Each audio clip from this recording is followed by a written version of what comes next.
하면 영생복 나길 누리겠네.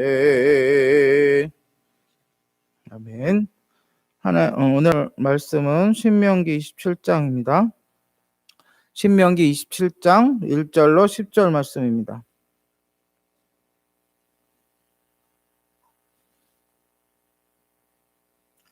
신명기 27장 1절로 10절 말씀 함께 통독하겠습니다. 같이 읽겠습니다. 시작. 모세와 이스라엘 장로들이 백성에게 명령하여 이르되 내가 오늘 너희에게 명령하는 이 명령을 너희는 다 지킬지니라. 너희가 요단을 건너 내 하나님 여호와께서 내게 주시는 땅에 들어가는 날에 큰 돌들을 세우고 석회를 바르라. 요단을 건넌 후에 이 율법의 모든 말씀을 그 위에 기록하라. 그리하면 내 하나님 여호와께서 내게 주시는 땅, 곧 젖과 꿀이 흐르는 땅에 내가 들어가기를 내 조상들의 하나님 여호와께서 내게 말씀하신 대로 하리라.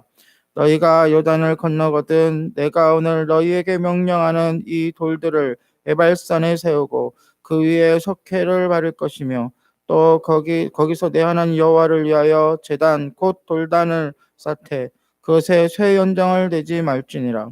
너는 다듬지 않는 돌로 내 하나님 여호와의 제단을 쌓고 그 위에 내 하나님 여호와께 번제를 드릴 것이며 또 화목제를 드리고 거기에서 먹으며 내 하나님 여호와 앞에서 즐거워하리라. 너는 이 율법의 모든 말씀을 그 돌들 위에서 분명하고 정확하게 기록할지니라. 모세와 제 레위 자손들이 온 이스라엘에게 말하여 이르되 이스라엘아 잠잠하여 들으라. 오늘 내가 내 하나님 여호와의 백성이 되었으니 그런즉 내 하나님 여호와의 말씀을 청정하여 내가 오늘 내게 명령하는 그 명령과 규례를 행할지니라. 아멘. 오늘은 크게 두 가지 명령을 하나님께서 기록하셨습니다. 먼저 요단을 건넌 후에 제일 먼저 해야 될 일들을 말씀해 주셨는데 첫 번째는 요단을 건너면 큰 돌을 세우고 그 돌들 겉면에 석회를 바르라 그랬어요. 석회를 바르라는 말은 돌에는 직접 글을 쓸 수가 없으니까 석회를 바르고 굳기 전에 석회가 굳기 전에 글을 새겨가지고 남기라는 것이죠. 그 위에 율법의 모든 말씀, 지금까지 얘기한 26장까지 얘기한 모든 말씀을 기록하라는 거예요. 예, 그 기록한 후에 그 돌들을 에발산에 세워야 합니다. 에발산에 가다가 들어가는 장소까지도 말씀해 주셨고 또 거기서 하나님께 두 번째로는 제단을 쌓고 제사를 드리라는 거예요. 예, 예배를 드리라는 거죠. 지금 말로 하면. 그런데 그 제단을 쌓을 때의 그 돌이 특이합니다.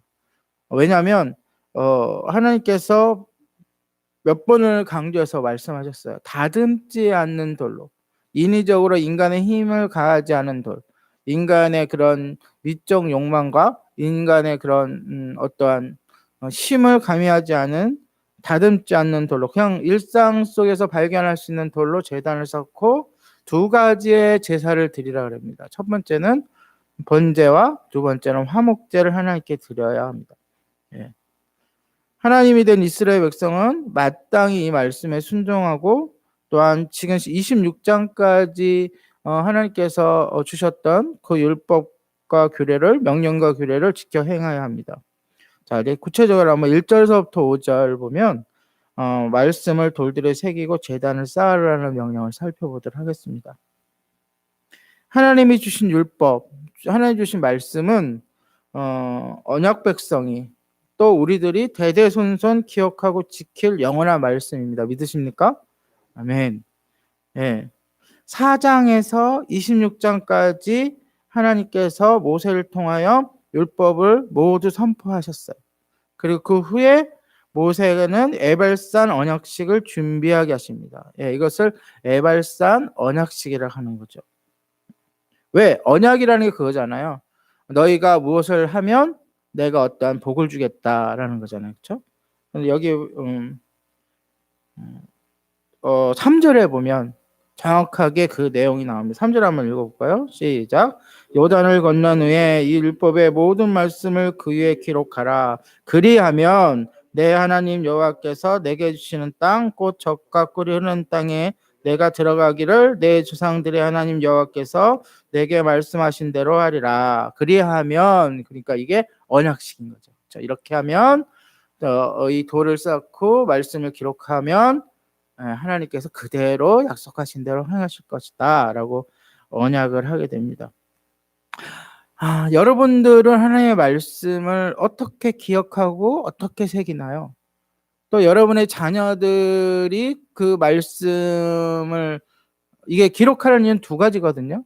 첫 번째는 당대에 그 이스라엘 들어가는 사람들에게 그 말씀의 기준을 세워주고 말씀대로 순종하게 하고 그리하여서 하나님의 말씀대로 그 땅을 정복하게 하는 것과, 두 번째는 그들의 자녀들과 자손들에게 하나님의 율법을 놓치지 않고 빠뜨리지 않고 그대로 전수시키고 가르치고 따르게 하려는 목적, 그 두 가지 목적이 있는 거잖아요.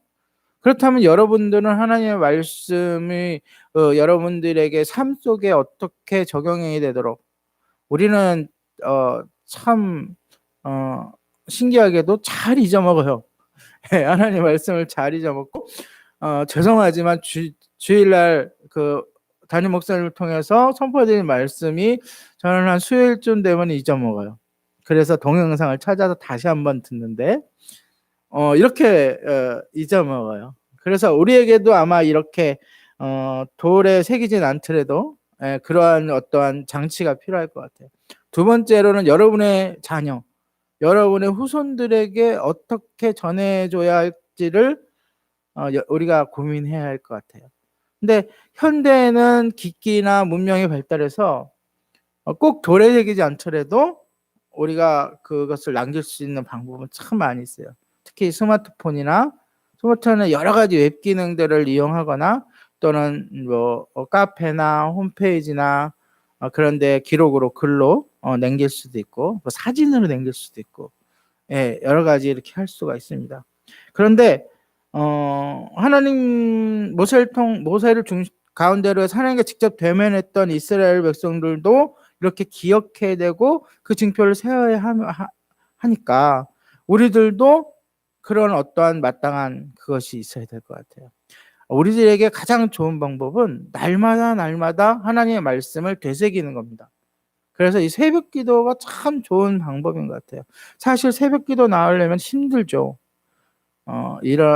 시간 맞춰 일어나야 되고 그냥 나올 수 없으니까 세수라도 하고 나와야 되고, 또 먼데 있는 분들은 새벽에 버스가 없으면 택시를 타고 오든가 뭐 어떤 방법으로 오셔야 되고, 그런데 이게 새벽마다 함께 모이고 또는 지금처럼 이렇게 온라인 영상을 통해서 하나님 말씀을 같이 읽고 같이 묵상하고 같이 나누는 것이 바로 이 당시에 이 돌에 그 하나님의 말씀 율법을 새기고 제단을 쌓고 하는 것과 동일하다고 생각합니다. 제단을 쌓는 건 예배 드리는 거잖아요. 이렇게 모여서 또한 동영상으로 예배 드리는 것이 얼마나 귀한지 모릅니다.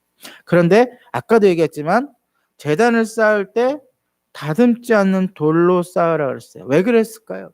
저는 처음에는 잘 몰랐어요. 그런데 신학교에 가서 공부를 하고 배우니까 이유가 그거예요. 당시 가나안에 살던 사람들은 그들의 섬기는 신들을 섬기기 위해서 온갖 돌을 정교하게 다듬어 가지고 우상들을 섬긴 거예요. 그러니까 하나님께서 원하시는 것은 일체 그들을 닮지 않는 거예요. 일체 그들을 닮지 않고 인간의 힘을 들이지 않고 오로지 하나님만을 의지하고 하나님만을 바라보는 그러한 예배를 받으시기를 원하신 거예요. 제단은 반드시 당시에는 쌓았어야 돼요. 왜냐하면 짐승을 태워서 드려야 되니까 그런 장치를 해야 되잖아요. 오늘날의 그 제단에 그 대비되는 것은 무엇입니까? 두 가지라고 할 수 있어요. 우리 자신의 삶과 몸과 마음, 어떤 것에도 더럽혀지지 않도록, 또는 하나님 외에 다른 것을 두지 않도록 하나님께 예배드릴 때, 또한 우리 교회라고 할 수 있습니다. 우리 교회 또한 여러 가지 세상 사상을 쫓아가는 것이 아니라 세상 방법을 사용하는 것이 아니라 오로지 하나님께만 집중하여 예배드릴 때 그것이 하나님께서 기뻐하시는 참 예배가 될 줄로 믿습니다. 두 번째 단락을 잠깐 살펴보고 기도로 가겠습니다. 6절에서 10절에 보면 제사를 드리고 말씀을 순종하라라는 그 주제가 나와요. 사랑하는 성도 여러분, 우리가 그 날마다 하나님께 예배드리는 습관을 들이는 것은 참으로 중요한데 참으로 드리기가 힘듭니다. 근데 한번 드리면 그 습관이 정말 우리의 삶 속에 얼마나 귀한지 몰라요. 가정 예배를 힘들더라도 드린다거나, 그리고 이렇게 새벽 제단을 쌓는 것, 아니면 혼자 시간을 정해서 골방에 들어가거나 혼자 있는 시간을 정해서 하나님을 묵상하고 말씀을 읽고 하나님께 기도하는 시간. 바쁜 시간 가운데 누구에게나 24시간을 똑같이 주어지는데 일정 부분을 떼어서 하나님을 만나는 시간을 갖는 것은 굉장히 중요합니다. 여기서 조심해야 될 게 하나님의 말씀을 읽고 묵상하고 하나님께 예배할 때 정확하게 해야 돼요. 여러분, 많은 사람들이 그러한 오해를 합니다. 우리 성경이, 여러분 주어진 성경이 번역가하면서 많이 오역도 있고 많이 그렇다. 원문을 공부해야 된다. 물론 좋은 말씀이고 그렇게 깊이 연구해야 됩니다. 그러나 여러분들에게 일상 속에 주어진 이 성경 말씀, 이 성경책은 하나님께서 번역하게 해주시고 여러분들의 손에 있게 해주신 거예요. 이 성경책만으로도 충분히 하나님께 예배하며 구원에 이르고 하나님 뜻대로 살 수 있기에 충분해요. 그 어느 것도 필요 없어요. 물론 더 하나님께 가까이 가고 성경을 연구하고 싶으면 히브리어 원어도 공부하고 다른 나라의 그 번역본도 보고 우리나라의 다른 버전도 보고 그렇겠죠. 그러나 여러분 적어도 여러분들의 앞에 주어진 이 성경 말씀, 하나님의 말씀만큼은 여러분 가까이 하시기 바랍니다. 그 말씀을 암송하시기 바랍니다. 목사님께서 말씀을 암송해야 할 때가 꼭 올 것이다 했는데 우리가 평소에 암송을 하나하나 우리의 능력 닿는 데까지 하시기 바랍니다. 여러분 요한복음 요즘에 암송하고 있는데요. 여러분 어디까지 암송을 하고 있습니까?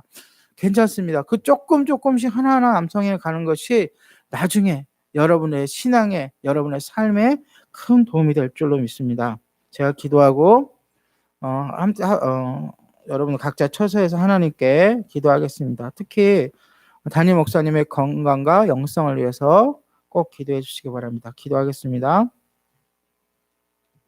주님, 말씀과 예배를 통해 우리의 정체성을 확고히 하기 원하시는 하나님의 마음을 이 시간 보았습니다. 매일 우리의 마음판에 하나님의 말씀을 정확하게 새기게 하여 주시옵소서. 왕이신 하나님의 명령을 듣고 순종의 제사를 드리며 즐거이 하나님께 나아갈 수 있는 우리가 될 수 있도록 인도하여 주시옵소서. 사랑의 하나님 아버지, 이 시간 우리가 각자 처소에서 기도할 터인데 하나님 우리의 기도를 받아주시고 하나님 날마다 주님께 예배하며 기도하는 모든 성도님 될 수 있도록 인도하여 주시옵소서. 감사드리며 예수님의 이름으로 기도드립니다.